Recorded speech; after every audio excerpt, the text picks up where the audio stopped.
Bonjour à vous tous, bienvenue sur HYM.media, HYM.media, Laurent Fent avec vous et je suis très heureux de pouvoir, mon équipe et moi, vous présenter un nouveau magazine. Ce dernier s'intitule Dynamique holistique. Avant tout, pourquoi dynamique holistique? Eh bien, il s'agit de montrer, à travers le fait de parler de ce terme d'holistique, que tout est lié. D'essayer ou de tenter de montrer des rapprochements, de faire des ponts entre différentes pratiques, différentes techniques qui puissent exister et de mettre donc en perspective le monde holographique dans lequel nous vivons. Et s'il s'agit bien de fractal, que l'infiniment grand soit dans l'infiniment petit et inversement, eh bien, effectivement, le côté holistique est ici montré et c'est ce que nous souhaitons avec ce nouveau magazine. Je suis très heureux de pouvoir donc vous le présenter et de vous inviter dans mon univers. A tout de suite.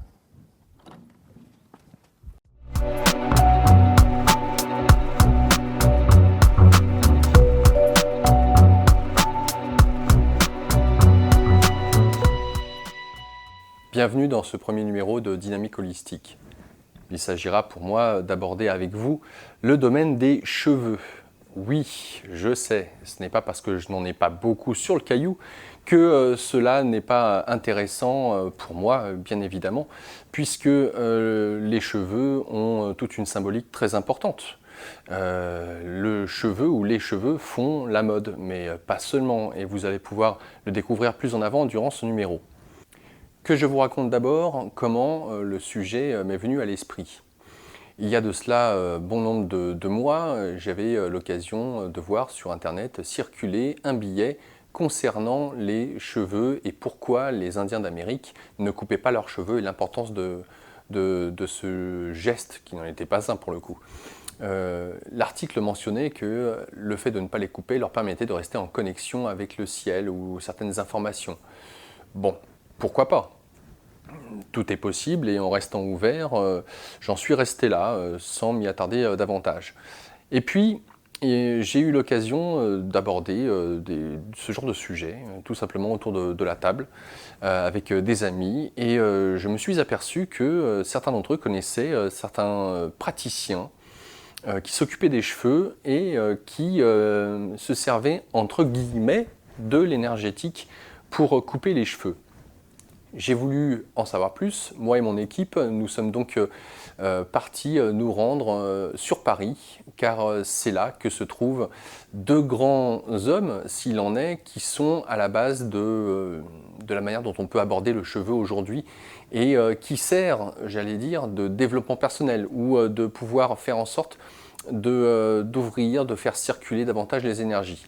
Vous allez d'abord découvrir Rémi Portrait. Rémi Portrait est le coiffeur énergéticien sur Paris, s'il en est, puisqu'il a avant tout une base, j'allais dire, scientifique. Je m'explique. Rémi Portrait est un coiffeur et a été un grand coiffeur, même au niveau de l'international.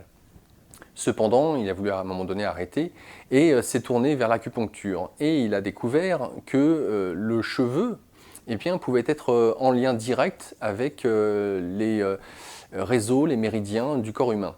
Donc c'est là que je vous emmène pour notre premier entretien avec Rémi Portrait et par la suite je vous retrouverai pour vous introduire à notre deuxième invité. A tout de suite. Avec nous aujourd'hui, monsieur Rémi Portrait. Rémi Portrait, pour nous parler de la coiffure énergétique. Rémi Portrait, bonjour à vous. Bonjour à vous, Laurent. Très heureux de vous accueillir dans le cadre de ce magazine, Dynamique holistique. Alors voilà, comme je vous le disais en préambule, hors caméra, des questions concernant tout ce qui a trait aux cheveux et aux soins énergétiques que l'on peut faire via une coupe. Alors, vous êtes en France, celui qui a initié la coupe énergétique.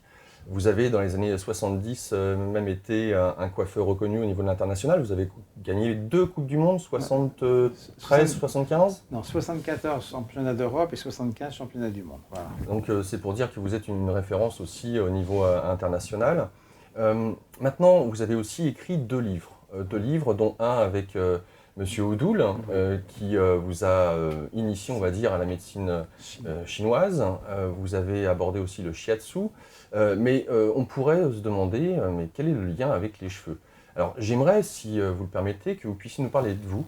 Comment est-ce qu'un coiffeur qui a eu le parcours que vous avez, qui a été reconnu au niveau international, qui l'est encore, hein, finalement ce titre vous suit, eh bien vous a amené à vous intéresser au shiatsu, à la médecine chinoise. Qu'est-ce qui s'est passé dans votre vie? Alors, dans ma vie, c'est très simple. C'est-à-dire que j'ai été absent de France pendant 2 ans. J'ai vendu mon grand salon avenue de l'Opéra en 85 et je suis parti aux États-Unis. Donc j'ai vécu 1 an aux États-Unis. Pour différentes raisons, il a fallu que je rentre en France. Donc quand je suis revenu, j'ai contacté mes clientes qui sont revenues, à 80% sont toutes revenues. Et c'est là où tout a commencé pour moi. Parce qu'elles m'ont dit, mais Rémi, depuis que vous me recoiffez, je vais mieux, je me sens mieux, mes cheveux poussent plus vite, j'ai plus d'épis, j'ai fait 3 coiffeurs ou 4 coiffeurs pendant votre absence. Mes cheveux, j'arrivais pas à m'en aider. Et là, tout d'un coup, je vais mieux, je me sens mieux et mes cheveux poussent plus vite et j'ai plus d'épis. Bonjour Rita, et puis merci d'avoir accepté justement d'être filmée aujourd'hui, d'être à Paris pour vivre une coupe énergétique que vous ne connaissez pas. Donc ça m'a interpellé quelque part, mais sans savoir vraiment. Donc je voulais savoir pourquoi elle me disait ça, puisque depuis toujours, je coupe les cheveux au rasoir depuis mon apprentissage. Donc ça veut dire qu'aujourd'hui, j'en suis à 55 ans de travail et que je n'ai jamais quitté ce rasoir qui est mon outil fétiche. Donc, après ce qui m'était arrivé, j'avais envie d'arrêter plus ou moins la coiffure. Bon, j'avais ouvert ce petit salon en me disant, bon, d'ici 2-3 ans, je vais lâcher. Et donc, c'est comme ça que j'ai eu envie d'apprendre la médecine chinoise et je me suis retrouvé avec Michel Odoul, puisque son premier stage où il a formé des élèves, je faisais partie de ce premier stage. Et vous voulez vous orienter, vous vouliez arrêter la coiffure? Je voulais arrêter la coiffure. Hein. Pour moi, c'était devenir thérapeute et en même temps soigné par le shiatsu. J'avais déjà une clientèle chez moi le soir et le lundi et tout, et donc j'avais envie vraiment d'arrêter. Mais bon, les événements de la vie ont fait qu'il y a eu bifurcation. Et c'est-à-dire qu'un beau jour, pendant les cours de médecine chinoise, tout d'un coup, je prends conscience que les cheveux gras sont reliés dans un principe énergétique, donc avec la foie vésicule biliaire, avec le bois, que les vaisseaux capillaires, donc l'émotionnel, est relié à l'énergie du feu, les pellicules sont reliées à l'énergie de la terre, que les démangeaisons, les cheveux secs, la déminéralisation des cheveux est reliée au métal, et que la peur, la mort et le stress de tout ce que nous pouvons vivre, eh bien, est relié aux cheveux, puisque c'est le rein qui va gérer les cheveux, et les dents et les os, cheveux qui ne se détruisent pas après la mort, gardent tout notre ADN. Donc, partant de cette découverte que chaque cheveu était relié vraiment à un élément de la médecine chinoise, c'est là où j'ai commencé à vraiment prendre conscience que le cheveu était relié aux 5 principes. Et c'est vous-même qui avez fait ces déductions d'une manière empirique concernant les différents éléments, les 5 principes effectivement de la médecine chinoise? Voilà, alors tout à fait. Donc ces 5 principes, quand je les ai eu découverts, j'ai cherché à comprendre. Après, bien sûr, j'ai observé beaucoup les cheveux des clientes, j'ai beaucoup discuté. Et puis, le destin de la vie. Vous savez, peu de temps après, j'ai une cliente qui me demande d'aller à une conférence qui était faite par un bulbologue qui s'appelle M. Robert Zirmi, avec lequel j'ai travaillé très longtemps. Et je vais à cette conférence. Et ce monsieur, après la conférence, je lui parle, donc il a expliqué tout ce qui se passait dans le cheveu. Et je lui dis, mais moi, je coupe les cheveux avec un rasoir, je ne coupe pas les cheveux au ciseau. Et là, il me dit, ah, enfin, un coiffeur qui a tout compris. Je lui dis, mais pourquoi? Il me dit, parce que la vibration émise par le rasoir va vraiment faire un travail intérieur et va travailler sur la mémoire cellulaire et émotionnelle de la personne. Alors, à ce moment-là, ça fait tilt dans ma tête. Nous avons pris rendez-vous pour que j'aille le voir le mardi suivant. Je suis allé le voir à Saint-Germain-en-Laye. Il m'a fait un examen du bulbe, puisque lui, il est bulbologue, donc il analysait les bulbes. Il arrachait des cheveux, il a analysé le bulbe en mettant des réactifs. Et là, il pouvait prévoir beaucoup de choses par rapport à la maladie, par rapport à des événements que la personne a vécu sur son cheveu, enfin sur son corps, et qui se transpiraient sur son cheveu. Est-ce que je peux vous poser une toute petite question qui est d'ordre privé? Vous y répondez, vous n'y répondez pas, hein, c'est tout à fait libre. Dans votre histoire de vie, Rita, dans la petite enfance, j'aimerais savoir qu'est-ce qui a été contrarié chez vous par rapport à l'affectif de votre maman et de votre papa? Parce que dans ce que je vois dans vos cheveux-là, il y a une contrariété affective. Est-ce que vous n'avez pas eu l'amour que vous attendiez? Qu'est-ce qui s'est passé dans la petite enfance? Oui. Donc là, il me dit, écoutez, voilà, cette vibration va agir. Et ça a été impressionnant parce que quand nous avons d'abord travaillé au microscope pour voir ce qui se passait dans le corps humain, parce qu'on peut photographier la personne, les énergies humaines de la personne quand on est à moins d'1 mètre du microscope. Donc on peut voir sur l'écran du microscope, on peut voir les énergies. Donc j'ai commencé comme ça. Et puis après, j'ai essayé de voir avec la photo Kirlian, puisque vous savez que le principe de la photo Kirlian avec une électrode, on peut donc photographier les champs d'énergie humaine. Donc là, j'ai vu qu'il y avait un impact avant la coupe et après la coupe, assez intéressant. Et c'est là où m'est venue l'idée de créer cette coupe de cheveux énergétique d'une certaine façon, puisque je travaillais au rasoir, mais normalement, et c'est comme ça que je me suis dit, bon, il y a un tel résultat sur les champs d'énergie humaine, si je crée une coupe où je vais travailler méridien par méridien, puisque nous avons 4 méridiens qui passent sur le cuir chevelu. Le vaisseau gouverneur, la vessie, donc les vieilles mémoires, donc tout l'ADN de la personne, la vésicule biliaire qui est reliée au sentiment et à la colère, et le triple foyer qui lui aussi est un méridien donc dans l'énergie de l'émotionnel, mais qui va diviser le corps en 3 foyers. Le foyer supérieur, c'est comment la personne a compris sa vie intellectuellement, comment elle a digéré les événements de sa vie et comment elle les a évacués.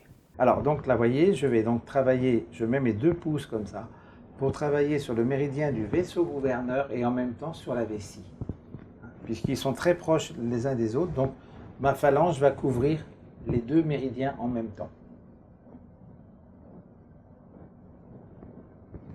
Là, tout autour du visage, nous avons plein de points de terminaison de méridiens, donc je fais tout autour du visage pour vraiment avoir touché tous ces points.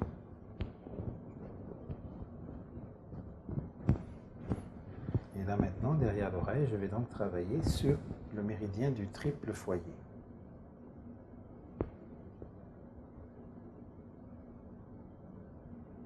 Voilà. Et donc, je termine par le point des 101 réunions, ce dont je vous ai parlé tout à l'heure. C'est ce point qui est donc le maximum du yang de l'être humain. C'est là où on crée les tonsures habituellement chez les prêtres ou les moines, et ainsi de suite. Et parfois, ce point est insupportable. Ah oui. Quand les gens sont très stressés, très énervés, c'est... Alors vous voyez, je le fais dans le sens inverse Les aiguilles d'une montre. des aiguilles d'une montre pour détendre, pour lâcher. C'est comme c'est le petit verrou de sécurité de la à vapeur. Il faut juste enlever. Donc là, j'enlève l'excès de yang de la personne pour qu'elle puisse supporter la coupe. Et à ce moment-là, dans quelques secondes, elle est détendue. Ça, c'est un point qu'on peut faire aux enfants qui sont très stressés. Et là, ils s'endorment en 3 minutes. Et là, ça a été la révolution parce que j'ai vu que ça avait un impact au-delà de ce que l'on pouvait espérer. Alors, on va aborder les impacts de ce que vous avez pu constater, mais j'aimerais revenir.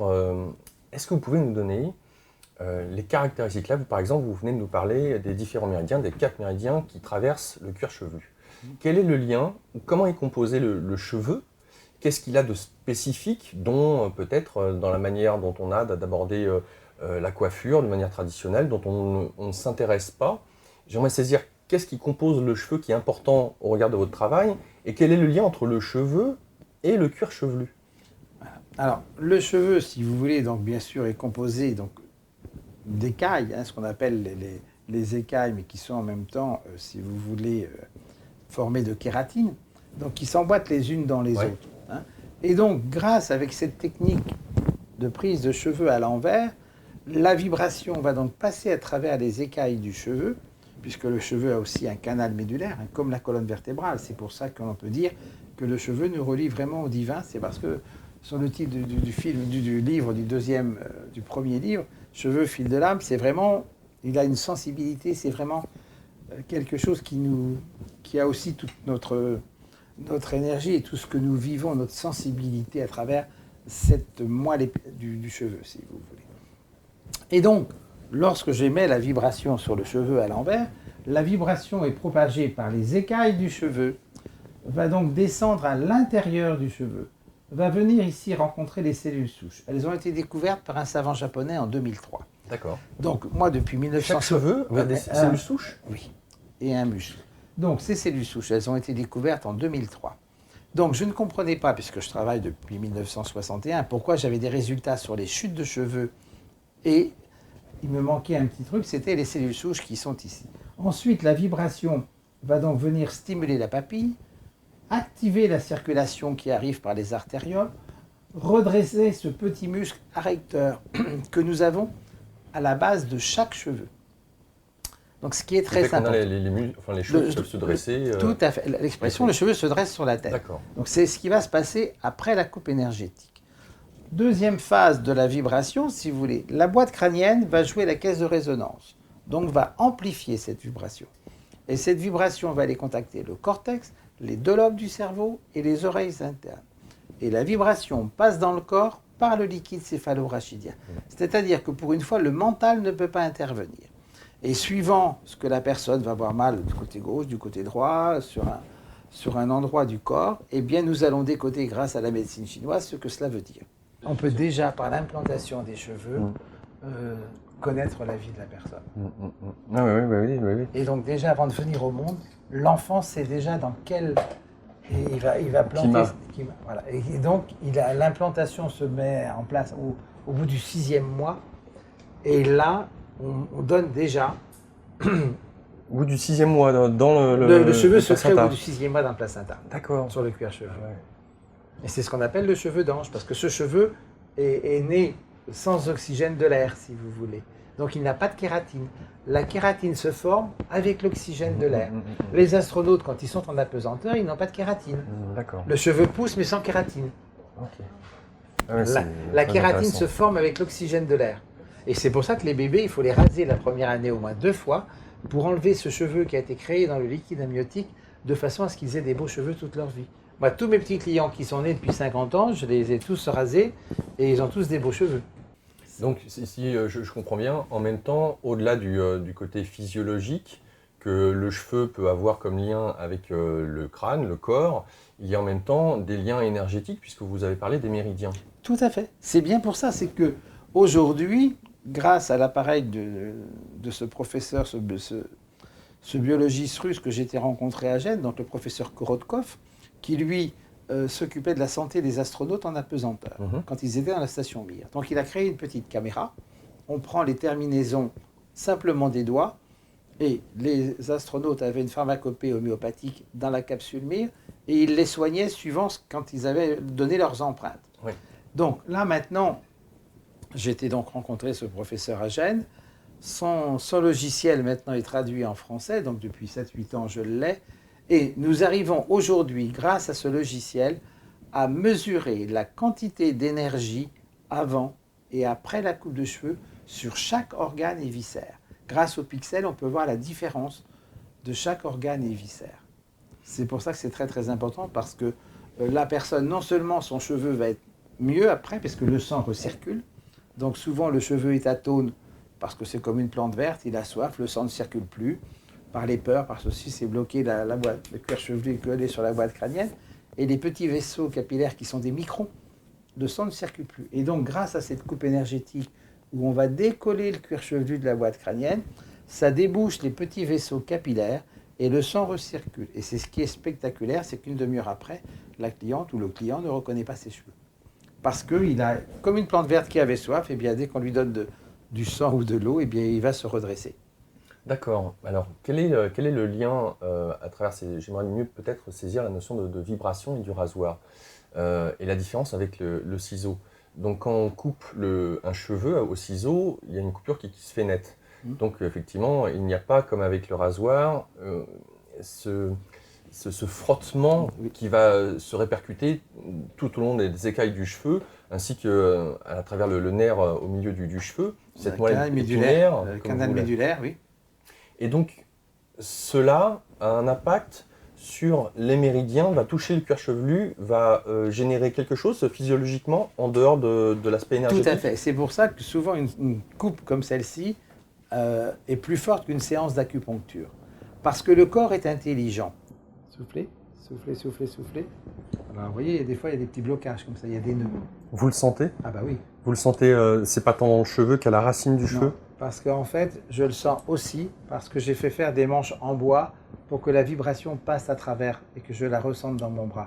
si on met des aiguilles dans le corps, si le médecin se trompe de son diagnostic, il peut se passer des choses. Là, et je le dis bien à tous mes élèves, tant que l'on ne met pas un corps étranger dans le corps physique humain, il ne peut rien se passer. Le corps va gérer tout cela. Et c'est pour ça que pendant 24 heures, bon là je n'ai pas les documents, mais grâce à ce logiciel, on a fait des essais avant la coupe, après la coupe, 4h30 après la coupe et 24 heures après. Le client est passé de 62% d'énergie humaine à 92% 24 heures après. Donc on voit comment l'action de la coupe de cheveux a une répercussion sur tous les organes et les viscères. Et c'est pour ça que les clientes qui vont avoir une chimio, on leur demande de venir avant pour renforcer leurs organes et viscères avant la chimio, et elles arrivent à ne pas faire tomber tous leurs cheveux. C'est vraiment, ça joue non seulement sur le physique et le biologique, si vous voulez. D'accord, d'accord. Alors c'est assez impressionnant, j'avoue ne pas avoir imaginé cela. Mais alors qu'est-ce que ça implique pour des personnes qui sont chauves ou qui ont régulièrement des pertes de cheveux abondantes? Et qu'est-ce qu'il en est pour ceux qui, comme les moines, par vœu, se rasent la tête? Qu'est-ce qu'il en est pour ceux qui se les laissent pousser comme les dreadlocks? Tout à fait. Par exemple, enfin bref, dans toutes les traditions, la vision du cheveu est totalement différente. Donc, ça implique quoi au regard de la coupe énergétique? Alors après, si vous voulez, là encore, tout ça c'est une question de culture, de religion. Oui. Pourquoi on laisse pousser ses cheveux, pourquoi on les coupe, pourquoi on ne les coupe pas, pourquoi on coupe les cheveux des enfants, pourquoi certaines tribus ne les coupent pas. Après, tout ça, ce sont des croyances. Oui.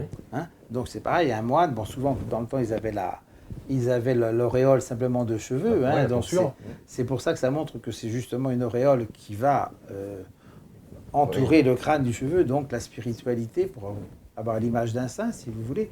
Qu'est-ce qui se passe dans la vie de la personne? Parce qu'évidemment, un homme qui va laisser pousser ses cheveux, eh bien, va donc aller chercher dans son énergie yin. Qu'est-ce qu'il a besoin? Est-ce que c'est un créateur? Est-ce qu'il a besoin d'aller contacter ses énergies yin? Quand on voit M. Karl Lagerfeld qui a les cheveux longs, bon, il les attache dans un catogan, mais c'est aussi, il va chercher toute sa créativité yin dans ses cheveux, si vous voulez. Hein. Il y a le yin et il y a le yang. Donc obligatoirement, tout ça, ça veut dire quelque chose. Les dreadlocks aussi après, bon, ça c'est encore autre chose parce qu'on ne démêle pas les cheveux, donc la vie est plus ou moins emmêlée. Hein, ça a toujours un sens quelque part. Et je le dis bien, les cheveux qui sont emmêlés, même une coiffure normale, c'est que la vie de la personne est emmêlée. Si les cheveux sont noués, c'est que la vie de la personne est nouée. Si les cheveux sont fourchus, c'est que la personne n'arrive pas à prendre de décision et que finalement, il y a tellement de tension à l'intérieur d'elle-même que le cheveu, qui est une antenne énergétique, arrive à se séparer pour créer deux cheveux. Donc, son énergie du métal est faible parce qu'elle n'est pas capable de trancher pour savoir « je veux ça » ou « je veux ça ». Et donc, en fait, intérieurement, énergétiquement, il y a une tension qu'elle crée inconsciente, mais qui fait que le cheveu s'écarte. D'accord. Alors, qu'est-ce que ça implique pour, je dirais, la mode, on va dire, notamment au niveau de la coiffure? Vous avez un certain regard qui n'est pas uniquement dans le domaine du paraître, bien évidemment, puisque vous y incorporez la notion de bien-être à travers les coupes énergétiques. Tout à fait. Quel est votre regard aujourd'hui en rapport avec finalement ce qui crée la mode? Est-ce que faire des couleurs c'est bien? Est-ce qu'il y a des shampoings ou pas que vous utilisez? Qu'est-ce qui est important pour vous aujourd'hui vis-à-vis de cela? Alors, si vous voulez, la mode est très importante, parce que la mode, c'est l'inconscient collectif. Hein? Vous avez votre grand-mère, certainement, qui a vécu pendant la guerre, hein, 39-45. Oui. Quelle était la mode des femmes pendant la guerre 39-45? Je crois que c'était l'utilisation des bigoudis, non? Oui, oui, alors il y avait les coques, vous savez, qui étaient retenues comme ça, c'était crêpé, retenu. Et puis la deuxième partie de la nuque était libre. Oui, d'accord. Elles avaient des grosses coques de cheveux crêpés, vois, oui, je ne sais pas si vous avez des photos de votre grand-mère en tête. Et donc la deuxième partie qui était détachée. Et c'était plus ou moins bouclé. Qu'est-ce que cela représentait? Nous étions en guerre. La France était coupée en deux. Donc de là à là, on retenait avec des peignes. La symbolique du peigne, c'est la barrière. Donc on retient les choses. Et puis le crépage, comme je vous ai dit, c'est le pouvoir. Et derrière, les cheveux étaient libres. La France, c'est l'inconscient collectif. Vous voyez que les coiffures se dessinent avec ce que nous vivons dans notre société. C'est très, très important. Après la guerre, le New Look de Dior est arrivé. Après, Grace Kelly, les chignons, Brigitte Bardot. Nous avons remonté les chignons à la Brigitte Bardot, et Dieu sait si j'en ai fait. Est arrivée la révolution de 68, et bien là est arrivée la coupe broching, on est redevenu aux coiffures plates. Si vous voulez, tout ça, ça a un sens. Ouais, c'est vraiment le symbole de l'inconscient collectif. C'est le symbole de l'inconscient collectif. Et la mode vêtements, c'est la même chose. Quand les femmes ont des robes longues, elles sont empêtrées dans leurs robes. Quand elles ont des jupes courtes, ce sont des femmes libérées. Tout va dire quelque chose. Alors, quand vous faites une coupe à quelqu'un, quel est votre regard sur justement les colorations? Alors les colorations, bon, personnellement, moi je n'en fais plus depuis 15 ans, mais je ne suis pas contre les colorations. L'important, c'est toujours ce que je dis à mes clients, l'important ce n'est pas dire « je cache mes cheveux blancs ». Qu'est-ce que vous voulez cacher de vous?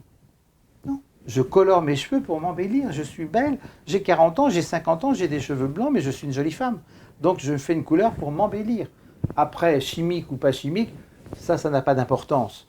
Mais c'est important, les mots qu'on utilise, vous le savez bien, à la pensée, les mots, donc ça c'est très très important. Alors, par rapport au couple énergétique, il n'y a pas des produits qui, on va dire, limiteraient cette captation énergétique ou le fait que nos cheveux puissent nous permettre de faire circuler ou capter certaines informations? Alors, très bonne question. Si vous voulez, moi, depuis plus de 20 ans maintenant, je travaille avec une marque de produits qui ne travaille qu'avec les huiles essentielles, les argiles et les oligo-éléments, en fonction de la loi des 5 principes.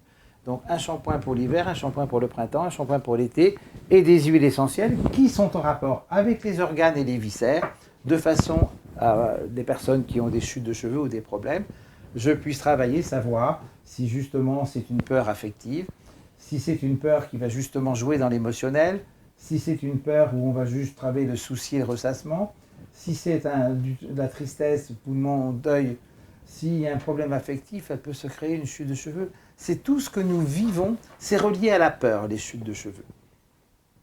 C'est la peur, uniquement cela. Est-ce que, concernant ces fameuses peurs, une coupe de cheveux énergétique peut libérer la mémoire qui est associée? Tout à fait. C'est-à-dire, ce qui est important, c'est de faire prendre conscience à la personne la peur qui a déclenché ça. C'est-à-dire, tant que vous n'avez pas trouvé ça, vous pouvez faire tout ce que vous voulez, vous pouvez mettre tous les produits de la terre, c'est sur une jambe de bois. Soufflez. Vous voyez, c'est intéressant. Là, il y a une mèche qui n'a pas été coupée tout à l'heure. C'est sur la vessie, les vieilles mémoires des hommes. Là, il y a un nœud, là, il y a une mèche qui ne voulait pas être coupée, que j'ai été obligé de reprendre, et quand j'ai vu dans ses yeux, même les yeux fermés, que là, il y a quelque chose par rapport aux hommes. Hein. Oui, parce que là, elle a libéré quelque chose. Donc, si vous voulez, vous savez, la libération de la mémoire cellulaire est instantanée. Donc, peu de temps avant, je l'ai ressenti dans mon bras, on en parle, et maintenant, elle peut le verbaliser. Donc, à ce moment-là, elle libère ce deuil qui n'est pas encore tout à fait terminé. Mais ça va l'aider à libérer ce deuil. Et maintenant qu'on parle de mon père, ça brûle.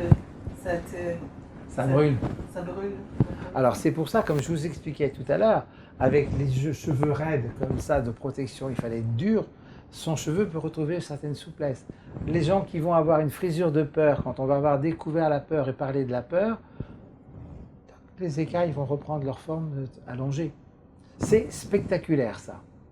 Une fois que vous avez compris la cause et que vous avez pris conscience que c'est ce qui vous a empoisonné la vie, que c'est ce qui vous empoisonne la vie, et qui en même temps, parce que ça... Après, oui, vous comprenez, avec ces produits et la médecine chinoise, et en parlant avec la personne, on peut remettre la machine en route, puisqu'on va travailler sur la circulation du sang. Qu'est-ce qui féconde la papille? C'est le sang. Qu'est-ce qui nourrit le cheveu? C'est le sang. Donc en fait, c'est d'avoir compris la cause de la chute de cheveux, et de retravailler sur la mise en route, en oxygénant entre le cuir chevelu et la boîte crânienne. Donc, on va labourer le terrain pour prendre une image toute simple. On va remettre les canalisations en route pour pouvoir irriguer le cuir chevelu. Et bien, quand le terrain est labouré, qu'il est oxygéné, que vous avez des bons tuyaux qui arrosent, eh bien ça pousse. Il n'y a aucun problème. Vous savez, c'est tellement simple quand on l'explique. Et puis qu'on voit des gens qui sont pendant des années avec des pelades, des problèmes, ça passe quoi. Mais aujourd'hui, c'est pour ça que beaucoup de gens, et j'ai beaucoup de clientes qui viennent par rapport à l'hôpital Saint-Louis et ainsi de suite, parce qu'on dit, ah ben non, c'est fini, vous n'avez plus... et tout peut repartir. Et même pour un homme, admettons, qui a peut-être 50 ans, donc qui a perdu ses cheveux quand il avait la vingtaine. Alors il faut qu'il en reste quand même un petit peu, il ne faut pas exagérer. Je veux pas non plus vous faire croire au miracle. J'ai eu 2 clients d'une 50aine d'années qui avaient quelques cheveux et ça a repoussé. Mais bon, voilà. Donc il ne faut pas non plus croire au cas par cas, mais voilà, c'est-à-dire que, mais bon, un homme de 30 ans, 35 ans qui perd ses cheveux, oui, on peut stopper la chute et redémarrer le circuit. Voilà. Alors qu'est-ce qu'il en est? Parce qu'on parle du cheveu, mais le cheveu est un... Alors est-ce qu'on peut le considérer comme un poil? Pour vous, c'en est un ou pas? Ça n'a rien à voir. Ben voilà, c'est pour ça que je vous pose la question. Le cheveu, comme je viens de vous dire tout à l'heure, il a une matrice et il a un canal médulaire. Le poil n'a pas de canal médulaire, c'est simplement une ventouse. Donc il le tient comme ça. Le poil est géré par l'énergie du métal, poumon, gros intestin, puisque j'ai le poil qui se hérisse. Et comme le poumon, c'est face au monde extérieur, donc quand il a une chose, le poil va se hérisser. Le cheveu est géré par l'énergie de l'eau, rein, vessie. Et les ongles, souvent on amalgame avec les produits qui vont faire les ongles et les cheveux. En médecine chinoise, les ongles sont gérés par le foie et la vésicule biliaire. Donc ce sont 3 principes tout à fait différents. D'accord. Et c'est pour ça que on peut enregistrer la mémoire parce que le cheveu a un canal médulaire, il y a une sensibilité, on enregistre les choses et les blocages. Combien de personnes vous avez dû entendu dire, ou peut-être même votre femme, sortir de chez le coiffeur en disant « là, je me suis arrivé, je me suis mis la tête sous l'eau, c'est pas bien », ainsi de suite. Quand moi je travaille, ma lame est tenue par mon corps physique, mais ma lame est dans mon corps éthérique. Donc en fait, quand on fait la coupe énergétique, ça se passe de corps éthérique à corps éthérique. Et c'est pour ça qu'on disait toujours dans le temps que le coiffeur était le confident de ses dames, parce qu'il rentre dans l'intimité, dans le corps éthérique de la personne. Quand la personne qui n'est pas au courant de tout ça va voir son coiffeur, ce jour-là, elle n'est pas bien. Elle se trouve moche, elle s'est fait engueuler avec son mari, enfin bref. Donc, le coiffeur va ressentir son mal-être s'il n'est pas au courant de tout ça. Et il va être incapable de pouvoir rentrer dans son corps éthérique parce qu'elle est sur une défensive par rapport à ce qu'elle vit. D'accord. Et donc, inconsciemment, il peut rater la coupe. Vous savez, encore samedi dernier, je crois que j'ai une dame aussi que j'ai coiffée, elle avait 48 ans, donc elle a fait sa communion, elle avait 12 ans. Et la veille de sa communion, sa mère lui avait dit « on ira chez le coiffeur pour ta communion ». Et le père a dit « il n'est pas question ». Et le père a pris son rasoir et lui a coupé les cheveux longs. Il a castré sa fille. Et puis ben voilà. Et donc c'est une femme qui n'avait jamais rencontré d'homme et après sa coupe de cheveux, elle a réussi à se marier. Mais elle avait été traumatisée et castrée par son père. Quoi. Vous voyez, ce sont des événements de la vie que des fois on ne comprend pas, on a enregistré mais qu'après on oublie parce que ça nous a fait tellement peur ou tellement blessé. Parce que là encore, on voit bien le mal de... Quand un enfant souffre tellement, il met ça dans les profondeurs. Alors, il y a eu de nombreux articles vous concernant dans la presse mainstream. Il y a eu des reportages aussi. Et j'aimerais que vous puissiez nous dire du retour que vous avez eu de ces articles, de ces... on va dire de ces reportages. Est-ce que la presse mainstream est ouverte à la coupe énergétique, ses implications? Parce que pour le coup, on n'est pas là uniquement dans le domaine du beau ou du paraître. Là, on touche directement l'être de la personne avec, encore une fois, des libérations de mémoire cellulaire. Est-ce que ces mots, ces terminologies sont entendues, comprises et divulguées, si je puis dire? Tout à fait. Donc effectivement, la dernière émission de télévision, l'avant-dernière, lorsque j'ai sorti mon 2e livre que j'ai écrit seul, donc Antenne 2, donc je suis passé à l'émission de Sophie Davant, voulait les preuves scientifiques pour ne pas être un charlatan. Donc j'ai donné les preuves que j'avais avec le logiciel du professeur Korotkov. C'est mesurable, c'est quantifiable, donc ils ne peuvent pas, médicalement c'est reconnu. Ensuite, j'ai donc l'émission de TF1 il y a 2 ans au mois de mai. Ça a été un boom extraordinaire. On a eu des coups de téléphone du monde entier. Le standard du salon a sauté, on ne pouvait plus répondre. Il a fallu faire venir une personne spécialement. On m'a appelé de Hong Kong partout. Ça a été impressionnant. Donc les gens sont réceptifs à ça. Les gens sont sensibles à ça. Les gens ont envie. Parce que la chevelure, si vous voulez, c'est tellement important. C'est une parure. Que ce soit homme ou femme. C'est une sensualité, c'est la beauté pour la femme, c'est quand même tout ce que ça représente dans la symbolique du cheveu. Donc c'est très très important. Donc tous les résultats de médias ont été vraiment très positifs. Et là, dernièrement, je suis allé à Zurich, donc rencontrer le professeur Victor Powen, qui, lui, a une personne qui est en chimio, enfin pas en chimio, pardon, qui est en dialyse. Et donc, une de mes élèves, en Suisse, a fait une coupe à cette personne. Cette personne n'a pas eu besoin de dialyse aussi rapidement qu'avant. Et maintenant, il arrive à faire une dialyse que tous les mois et demi. Donc ce monsieur, ce professeur, a demandé à me rencontrer. Et donc ce professeur a vécu la coupe. Donc lui-même s'est rendu compte que après la coupe, ses cheveux d'abord ont complètement changé, ont pris vraiment un espace assez extraordinaire. Et donc cette interview est sur YouTube et il a été subjugué par ce travail. Et cette jeune femme à qui j'ai refait une coupe donc au mois de novembre, j'ai refait une coupe au docteur. Et là, ils sont époustouflés, quoi. Voilà.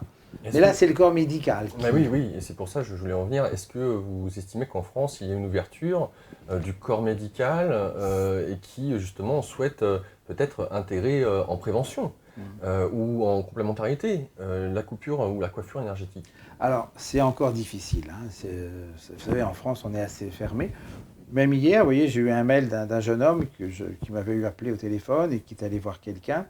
Il m'a dit « Ah oui, mais moi, ça n'a pas marché, ceci, cela. » Alors, je vais lui envoyer un mail ce soir, justement, pour qu'il me dise d'abord qui il a vu, parce que je suis beaucoup imité. Il y a beaucoup de gens qui se disent formés par Rémi Portrait, mais qui ne le sont pas.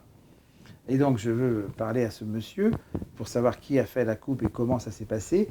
Et effectivement, le médecin lui avait dit « Mais de toute façon, c'est pour vous prendre de l'argent, c'est rien du tout. » Donc, vous savez, quand vous allez quelque part et que vous doutez de la crédibilité de la personne, peu importe si c'est une élève à moi qui a fait la coupe ou moi-même, ça veut dire que déjà on n'a pas confiance. Et comme je vous dis, c'est tout à fait physique et biologique. On remet en route tout un travail.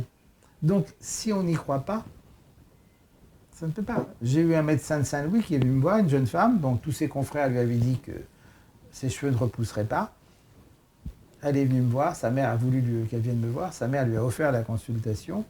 Ses cheveux repoussés, elle m'a envoyé son frère.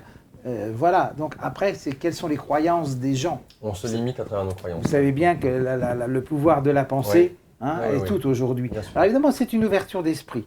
On l'a ou on ne l'a pas. La subtilité de la vie, la spiritualité, prendre conscience que on soigne l'être humain dans sa globalité et non pas dire maintenant, vous avez un spécialiste du poumon, vous avez un spécialiste de la peau, on est disséqué en petits morceaux, mais en fait c'est la valeur de l'être humain, c'est qu'est-ce qu'il vit, pourquoi. Et si on prend l'être humain dans sa globalité, il est intéressant, quoi. Mais il a son vécu, il a son histoire. Mais voilà, donc pour moi, la globalité de l'être humain est la plus importante, quoi. Merci beaucoup, Monsieur Portrait. Merci à vous. Voilà donc pour cette approche avec Rémi Portrait, comme vous avez pu le constater.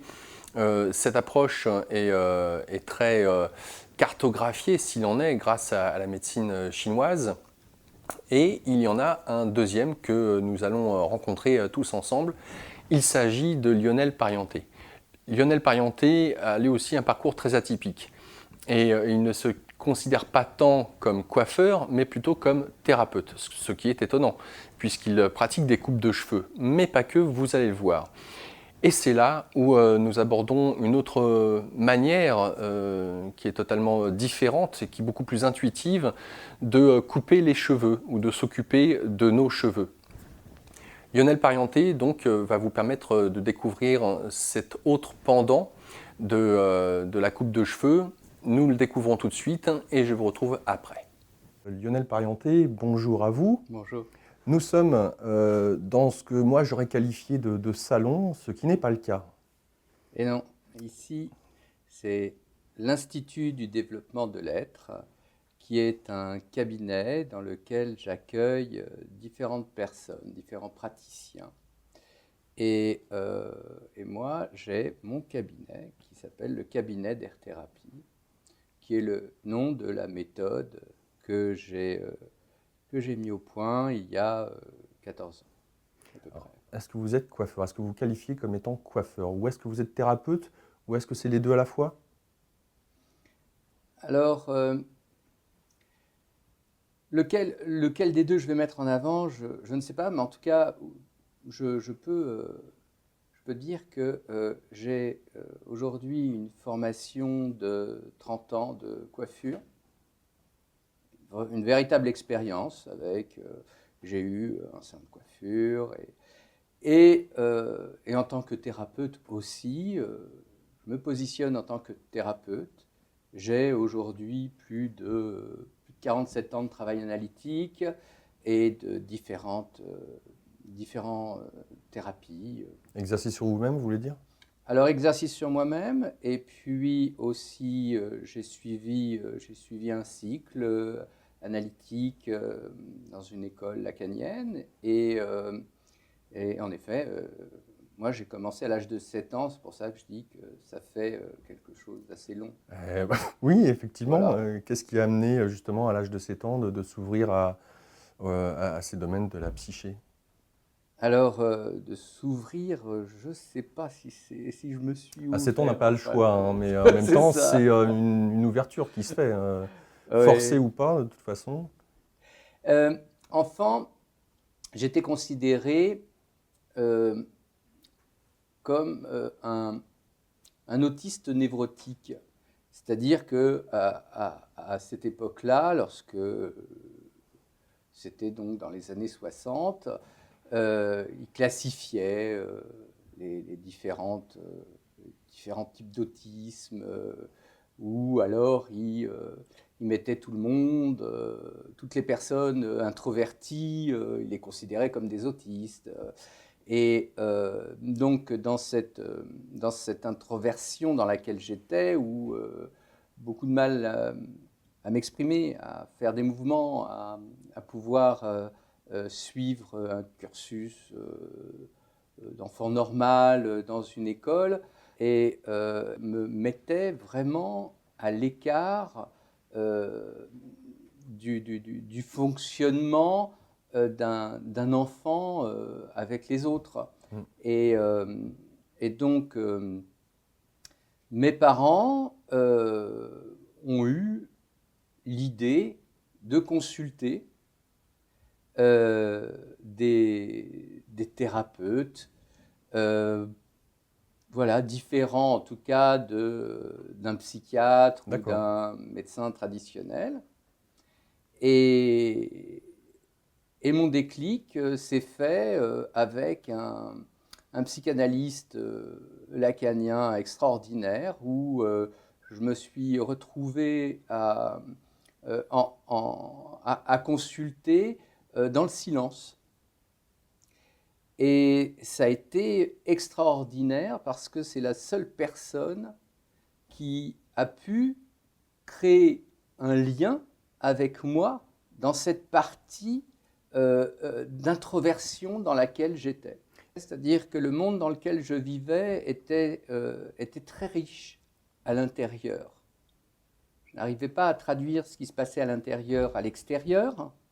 Parfois, quand on me tendait la main, j'avais l'impression de tendre la main aussi, mais le mouvement ne se faisait pas. Mais tout ce qui se passait à l'intérieur de moi, toute la communication avec ce qui se dégageait des personnes était vraiment intense. Et dans ce silence, avec ce thérapeute, il y a eu une véritable communication. Et c'est à travers cet échange que j'ai pu trouver le chemin pour être dans la verbalisation. C'est une construction assez vieille, on ne va pas pouvoir la faire bouger. Comme ça, on ne va pas pouvoir la faire bouger. Parce que ça vous demanderait de transformer dans la matière ce qui vit à l'intérieur de vous. Et là, pour l'instant, au niveau de la gorge, c'est bloqué. Et la matière, c'est ça, c'est-à-dire verbaliser. Pour l'instant, c'est trop à l'intérieur. Alors, est-ce qu'on peut dire que c'est la coiffure qui vous a choisi, ou est-ce que c'est vous qui avez, à un moment donné, eu envie de vous tourner vers le domaine de la coiffure? Qui a appelé l'autre? Alors, mon père était coiffeur. Il a appris la coiffure chez mon oncle, qui a eu la première chaîne de salons de coiffure parisienne à la sortie de la guerre. Et et mon père m'avait dit, tu ne seras jamais coiffeur ni serveur. Voilà, il m'avait dit, tu ne seras jamais ça. Si tu dois choisir un métier, tu as le choix. Je connais quelqu'un qui fait du montage de films ou alors de la prothèse dentaire. Je dis bon, donc je me suis orienté vers la prothèse dentaire. J'ai découvert à travers ce métier la possibilité de traduire à travers la matière quelque chose que je voyais, que j'essayais de reproduire, que je percevais. C'est-à-dire qu'il fallait, à travers la matière, reproduire une dent ou une mâchoire. Et en fin de compte, ce que je faisais était assez différent de ce qu'on me demandait de faire, mais je me rendais compte que j'avais une vision qui était différente de celle que l'on m'imposait et que du coup, je n'arriverais absolument pas à m'épanouir dans ce métier-là. Du coup, je me suis orienté vers la joaillerie et parce qu'il y avait quelque chose de plus propre. C'était minutieux, je pouvais donner des formes, c'était plus créatif, ça me plaisait davantage. Mais je m'ennuyais et je me suis rendu compte que ce qui me manquait, c'était le contact avec les personnes. Et là, j'ai fait différents petits boulots, de la vente, mais j'avais l'impression d'escroquer les gens en vendant quelque chose qui avait été acheté à un prix, puis qu'on le revendait à un autre prix, c'était terrible. Après, je me suis dit, qu'est-ce que je peux faire ? Je vais faire des ménages, tiens.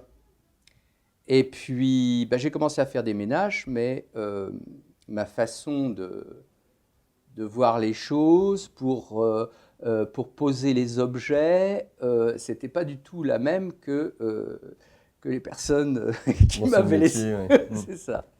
Donc, j'ai dit, c'est pas ça. Et puis, au bout du compte, j'ai atterri dans le salon de coiffure de mon oncle. Ah, d'accord. Voilà. Et donc il avait cette réputation de former les gens, puisque de sang, j'étais passé par lui. Enfin bon, il y avait plein de grands coiffeurs qui étaient passés par son salon. Donc je n'ai pas appris dans une école. On va dire sur le terrain. J'ai appris sur le terrain. D'accord. Et là, il y a eu un truc extraordinaire. C'est que j'ai commencé à couper les cheveux sans aucune technique, juste en prenant des mèches et en donnant un coup de ciseau. J'ai construit une forme en me servant de ce que j'avais appris en prothèse dentaire et en joaillerie. Ah, je vois pas le lien du tout. Vous m'expliquez ? La construction d'une coupe de cheveux, c'est la forme. C'est pas qu'une mèche doit être bien placée, de ce côté-là, bien affinée, pas du tout. C'est comment une mèche ou une forme va pouvoir valoriser la personne. Cheveux mouillés, je vais faire les finitions. C'est-à-dire tous les petits détails sur lesquels je n'ai pas pu travailler sur cheveux secs, parce que sur cheveux secs, je sculpte. Mais après, que le travail de forme et toute la dimension énergétique est réalisée, je peux affiner mon travail. Trouver ce qui lui correspond, mais que ce soit coiffé ou décoiffé. Non, on touche le visagisme. Oui, on touche le visagisme, mais à travers la sculpture. Parce que, comme je ne savais pas me servir d'un peigne, parce qu'il y a toute une technique pour se servir d'un peigne, donc je prenais juste les mèches avec les doigts et je les plaçais. D'accord. Et donc, je regardais dans le miroir pour construire une image, un truc, ce que m'inspirait la personne. Et ça, tout d'un coup, j'ai commencé à respirer, je dis, ah, ça y est, je me sens bien là. Je me sens bien, puis la personne se sentait bien. C'est ça en plus le truc, c'est que avant de savoir couper les cheveux, j'avais une clientèle, puisque je faisais des choses qui n'étaient pas du tout académiques, Oui. mais c'était les années 80. Et à cette époque-là, les choses qui n'étaient pas académiques, ben, justement, elles avaient le vent en poupe. Oui, effectivement. Alors, lorsque j'ai monté mon cabinet,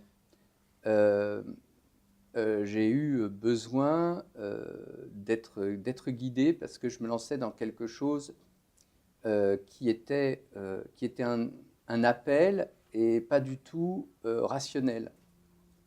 C'est-à-dire C'est-à-dire que j'ai vendu mon salon de coiffure. Donc j'ai eu un salon de coiffure pendant une quinzaine d'années à Bastille, qui était un salon de coiffure déjà très atypique, puisqu'il fonctionnait la nuit avec tout le monde du show business. Voilà, c'était un lieu de rencontre. Et j'ai dû arrêter parce que je ne me sentais plus du tout en accord avec ce qui se passait. Et quand je dis que j'ai dû arrêter, c'est-à-dire que ça devenait carrément violent pour moi de travailler dans ces conditions-là avec des personnes qui n'étaient pas en harmonie avec ce que je devenais. Donc il a fallu que je me sauve. Ah, c'est bien dit, d'accord. Et je me suis sauvé. J'ai revendu le même prix que je l'avais acheté 15 ans auparavant. J'ai fait aucun bénéfice sur ce salon. Et j'ai vraiment eu une errance d'une année entière pour pouvoir comprendre ce qui se passait. Pour pouvoir comprendre ce qui se passait et laisser remonter l'information, la seule façon de faire, c'était de me libérer de la matière.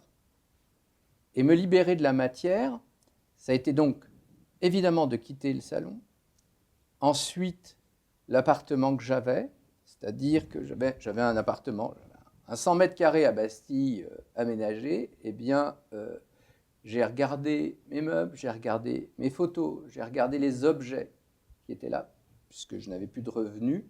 J'ai dit, je ne peux plus, m'occuper de ça, ok, je ne peux plus payer le loyer. Donc, je dis au revoir.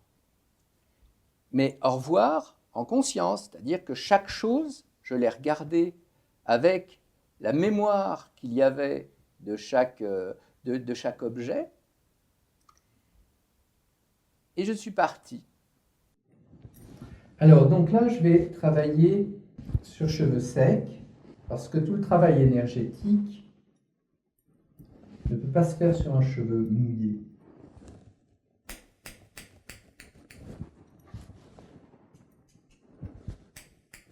L'idée, c'est d'aller dans la douceur et de ne pas perdre le contact avec ce qui se dégage.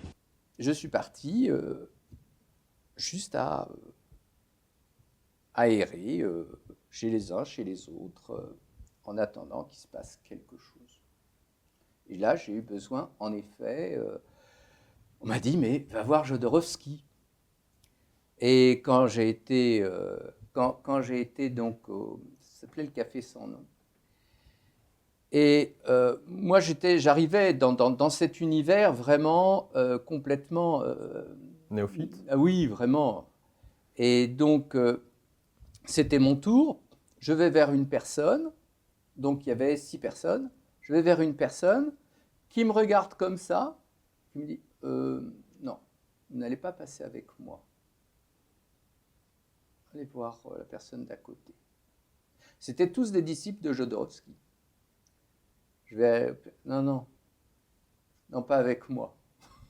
Je lui ai dit Là, je commençais à flipper. J'avais l'impression qu'on allait m'annoncer que j'allais mourir, que j'étais dans un truc terrible. Et comme ça, j'ai fait les personnes pour me dire non, non, vous allez passer avec, je ne sais plus comment s'appelle donc l'assistant de Jodorowsky, qui m'a reçu et qui me dit alors, voilà, est-ce que vous avez entendu parler de qui? Enfin, il me disait qu'il fallait que j'aille dans un ashram. Sans me dire quoi que ce soit d'autre, sans passer par des détails, comme ça, il me balançait le truc. Voilà. Donc, je vais vous mettre en contact avec Jodorowsky. On va vous faire une lettre pour que vous puissiez être accepté. Comme ça.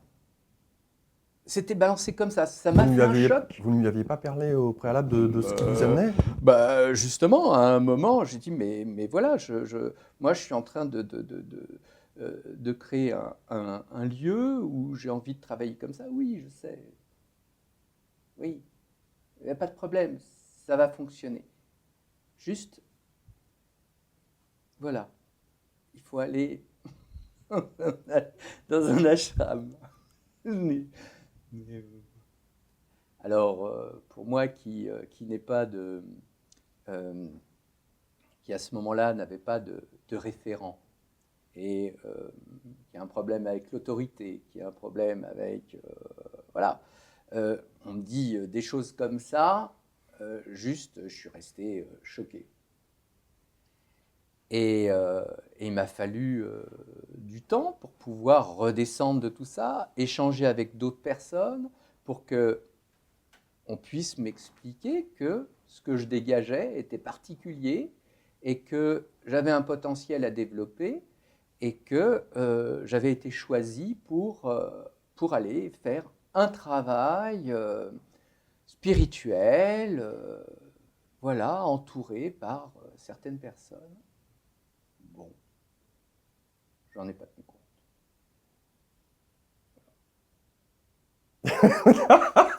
D'accord. Esprit de contestation, qu'est-ce que vous faites? Parce que si je dois essayer de faire un lien entre ce que vous êtes, ce que vous faites aujourd'hui auprès des personnes, déjà, lorsqu'on vous appelle pour prendre rendez-vous avec vous, vous avez, alors je ne sais pas si une tendance, mais vous l'avez fait aussi pour moi et pourtant je venais solliciter auprès de vous une interview. Est-ce que vous faites un travail personnel sur vous-même? Ce serait la condition sine qua non, mais je sens que vous n'êtes pas non plus enfermant, qu'il peut y avoir des exceptions, que vous êtes amené à ressentir la personne. Apparemment, on vous explique que pour y arriver ou y accéder le plus rapidement, il faudrait que vous puissiez rentrer dans un ashram. Vous dites non, et pourtant vous en êtes là où vous en êtes aujourd'hui. Et comment faire le lien entre cette période-là, ce moment-là, et ce que vous êtes aujourd'hui? Justement, avec ce manque de spiritualité, ce manque de pratique spirituelle que j'ai pu avoir au début, du coup, il a fallu que j'instaure un cadre. Et moi, mon cadre, c'est la psychanalyse, la coupe de cheveux, et donc, ce que j'ai proposé, c'est un travail thérapeutique à travers la coupe de cheveux. Mais les personnes que je reçois ici sont envoyées que par des professionnels. Je ne prends pas de personnes extérieures, ce n'est pas ouvert au public. C'est que par bouche à oreille? C'est que par le bouche à oreille. Est-ce que les gens reviennent régulièrement te voir? Oui. Les personnes viennent... en moyenne, une coupe de cheveux, comme je l'ai fait, ça dure 2 mois et demi, 3 mois. J'aime bien que mon travail dure longtemps. Donc, je vais vraiment travailler les détails de la coupe, les densités. Les personnes vont revenir soit au rythme de la coupe de cheveux, soit au rythme des prises de conscience. C'est-à-dire que je reçois aussi en consultation sans la coupe de cheveux. Je sais couper les cheveux, mais c'est quelque chose qui s'est révélé. Je travaille en énergétique, mais c'est quelque chose qui a toujours fait partie de moi. Déjà, enfant, j'avais des visions, j'étais capable de ressentir les choses, de raconter des histoires. Donc, tout ça, ça fait partie de moi. Le seul formatage que j'ai, c'est la psychanalyse. En quoi, pour vous, la coupe de cheveux serait un moyen de pouvoir agir d'une manière supplémentaire, différente, sur la personne qui vient vous voir? Et il y a eu un moment où tout d'un coup, tout a pris sens. C'est-à-dire que je fasse une coupe de cheveux en mettant les cheveux d'un côté, en mettant les cheveux de l'autre, ça changeait complètement l'état énergétique de la personne. Non seulement ça, mais ça influençait aussi son raisonnement. Et ensuite, j'ai remarqué qu'en faisant des dessins à certains endroits, eh bien, la personne aussi ressentait une émotion plutôt qu'une autre. Par expérience, j'ai constaté que un côté correspondait au masculin, un côté correspondait au féminin, que cette zone-là correspondait au mental, que l'autre à l'émotionnel, qu'à cet endroit-là, c'était l'intégration des informations, que dans la longueur du cheveu, j'avais des informations, que dans le poids du cheveu, j'avais les émotions liées à ces informations, et là, j'ai commencé à construire une cartographie cuir chevelu. D'une manière empirique. Quand je soulève cette partie-là, je vous dis ça, c'est le féminin. Je vous dis ça, c'est le masculin. Est-ce que vous pouvez constater d'un côté et de l'autre une différence? Le féminin me paraît plus lourd et plus volumineux. Ok.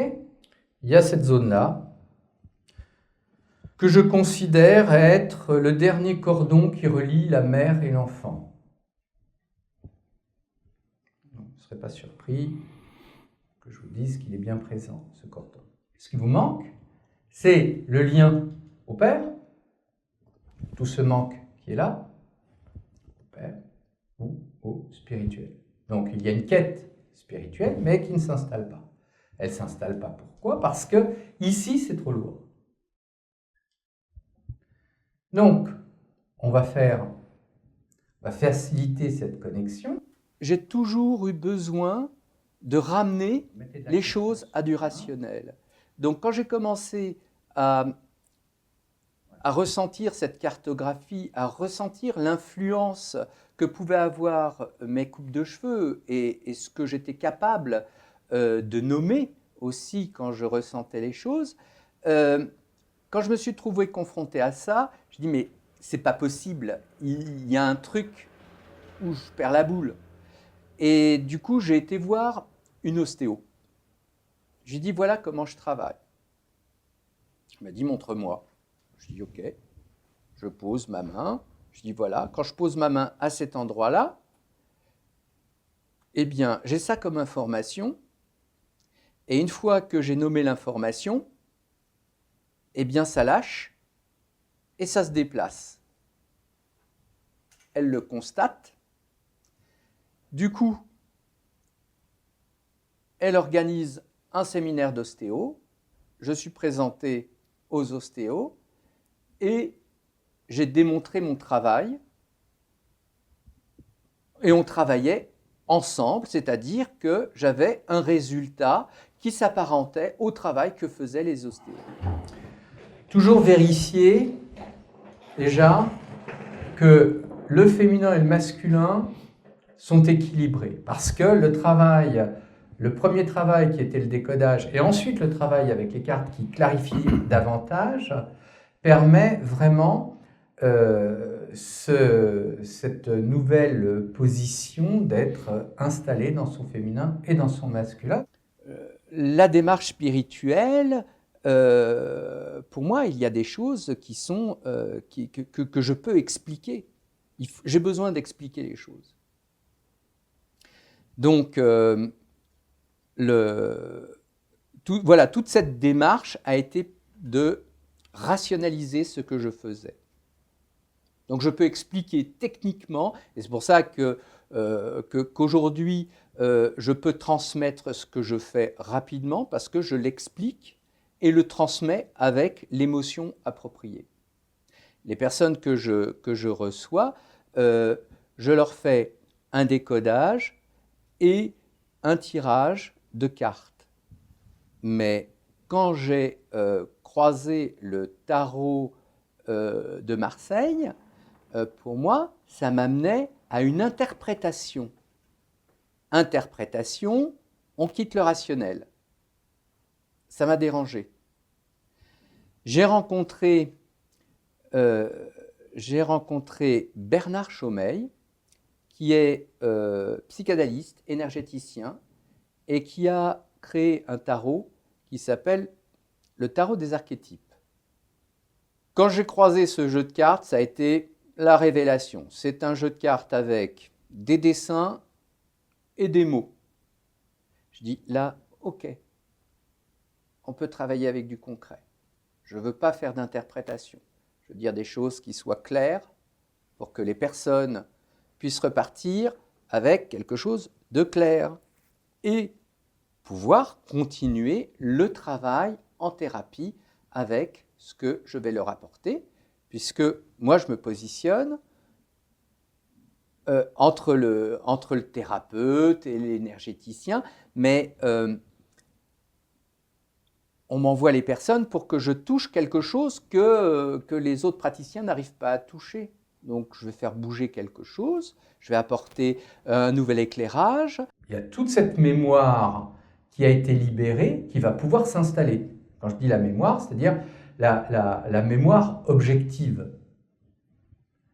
Et plus chargée de l'idéalisation ou de cette confusion. Donc pour ça, il faut enlever ces vieilles mémoires qui sont là. Et ça ne résout pas, ça permet d'avancer.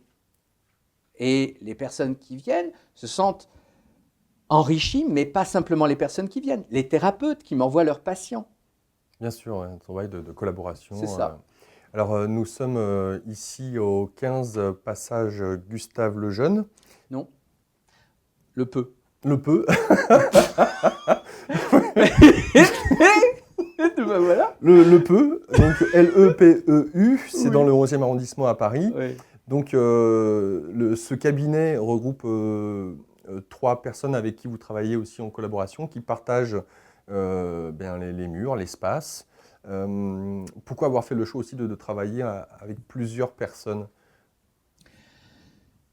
Lorsque j'ai créé ce lieu, que j'appelle l'Institut du développement de l'être, c'était pour collaborer parce que j'aime les gens, j'ai besoin d'être entouré, j'aime les échanges, je remets toujours ce que je fais en question et que j'ai besoin de cet échange pour pouvoir continuer à me sentir évoluer. Donc ici, il y a les représentants de ce qui me compose aussi, c'est-à-dire que j'ai un tarologue qui travaille ici, j'ai un astrologue, j'ai une masseuse en ayurvédique, une masseuse sonore, voilà, enfin, différentes personnes qui se croisent ici. Et puis, on enseigne aussi, donc j'enseigne ma méthode, et puis les autres personnes enseignent aussi leur méthode. Voilà, j'ai besoin de ce contact-là. Passez-vous les mains dans les cheveux, secouez tout.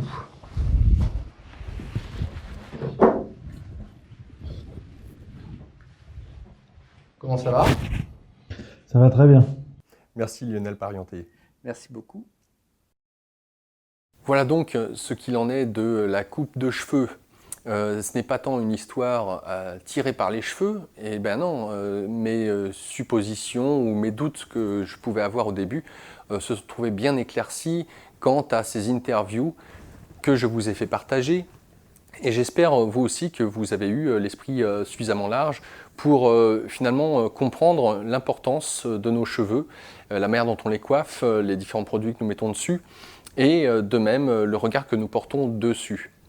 Alors, bien évidemment, si vous souhaitez vous faire couper les cheveux, mais d'une manière dite originale, sachez qu'il existe aujourd'hui sur le marché toutes sortes de coiffeurs, avec notamment bon nombre de coiffeurs dits intuitifs.